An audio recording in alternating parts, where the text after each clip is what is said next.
पासल के जंगल में लगी भीषण आग, वन विभाग बने मूक दर्शक। सूरजपुर जिले के दूरस्थ वन परिक्षेत्र चांदनी बिहारपुर में गर्मी शुरू होते ही जंगल में भीषण आग लगनी शुरू हो गई है। पासल के जंगल में कल गुरुवार के दिन करीब दोपहर जंगल में अचानक से आग लगने से हजारों पौधे जलकर खाक हो गए। वहीं दूसरी ओर आग लगने के बाद वन विभाग सूचना होने पर भी वन हमले के द्वारा ध्यान नहीं दिए जाने से गंभीर घटना होने की संभावना से इनकार नहीं किया जा सकता।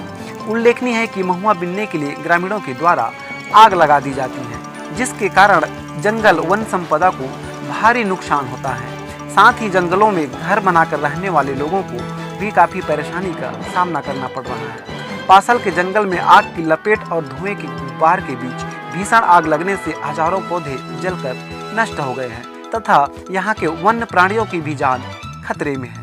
सूरजपुर बिहारपुर से सुरेश विश्वकर्मा की रिपोर्ट।